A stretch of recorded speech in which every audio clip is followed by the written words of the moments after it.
అంటే ఇప్పుడు PRP treatment అనేది మీకు కొత్తగా ఉంటదా? అసలు పీఆర్పీ ట్రీట్మెంట్ అంటే ఏంటి సార్? అంటే అది ఎవరికి ఉపయోగపడుతుంది పీఆర్పీ ట్రీట్మెంట్? ఈ పీఆర్పీ అంటే ప్లేట్లెట్ రిచ్ ప్లాస్మా అంటారు. అంటే సో ఈ ప్లేట్లెట్స్ ఒక స్పెషాలిటీ అంటే దాంట్లో గ్రోత్ ఫ్యాక్టర్స్ ఉంటాం.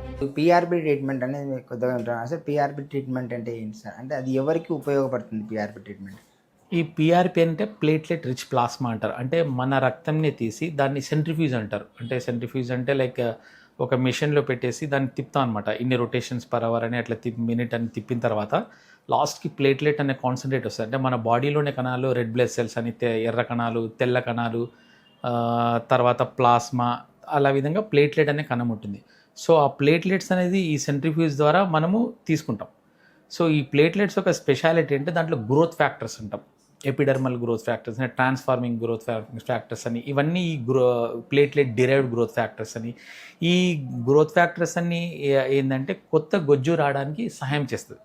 అట్ ద సేమ్ టైం ఇది మన లైక్ ఈ ఆర్థోపెడిక్స్లో కాక రకరకాల ఫీల్, ఈవెన్ డర్మటాలజీ అంటే చర్మ వ్యాధులు, చర్మం సంబంధించిన డాక్టర్లు కూడా తల వెంట్రుకలు సరిగా లేనప్పుడు దాన్ని కూడా తలలో ఇంజెక్ట్ చేయడము, కొత్త ఎంట్రుకలు రావడానికి ఆస్కారం, అక్కడ కూడా పీఆర్పీ చేస్తున్నారు. ద సేమ్ వే ఫైనల్గా ఈ పీఆర్పీ అనేది మెయిన్గా ఏంటంటే కొత్తగా గొజ్జు సృష్టించడానికి కోసము మనం వాడుతూ ఉంటాం. సో చాలామంది వచ్చి అడుగుతూ ఉంటారు. ఈవెన్ 4వ స్టేజ్ నుండి కంప్లీట్గా పూర్తిగా అరిగిపోయిన వాళ్ళు కూడా మాకు పీఆర్పీ ఇస్తే నయమవుతుందా, పీఆర్పీ ఇస్తే నయమవుతుందా అనే అపోహలో చాలామంది ఉన్నారు.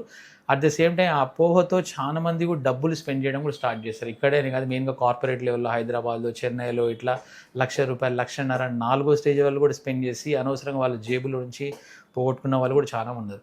సో అది జస్ట్ ఒక మిత్, అంటే అపోహ. 4వ స్టేజ్ వాళ్ళకి పీఆర్పీ అనేది పనిచేయదు.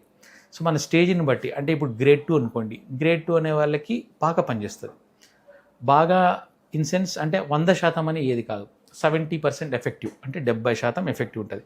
గ్రేడ్ 3 వాళ్ళకి 40 to 50% ఎఫెక్టివ్, అంతే. అది మనం గమనించాలన్నమాట. సో రైట్ క్యాండిడేట్ ఎవరంటే గ్రేడ్ 1, గ్రేడ్ 2 ఉన్న వాళ్ళు ఈ పీఆర్పీకి రైట్ క్యాండిడేట్.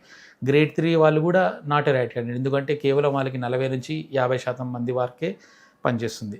అండ్ నేను ఇంతకుముందు చేరినప్పుడు 4వ స్టేజ్ అంటే అసలు పీఆర్పీ అనేది కూడా ఏమి వర్క్ చేయదు, వేయడం కూడా చాలా దండగా. వాళ్ళు మహా అంటే జస్ట్ ఒక 1 month 2 months పెయిన్ రిలీఫ్ అని అనిపిస్తున్న తర్వాత ఏమీ లాభం ఉండదు. సో 4వ స్టేజ్ అంటే దానికి ట్రీట్మెంట్ ఒకటే ఒక ట్రీట్మెంట్, మెడికల్లీ ఫిట్, అంటే పేషెంట్ ఫిట్ ఉన్నాడు సర్జరికల్గా అంటే దెన్ బెటర్ థింగ్ ఏంటంటే రీప్లేస్మెంట్ తప్ప పీఆర్పీ అనేది మాత్రం సొల్యూషన్ కాదు.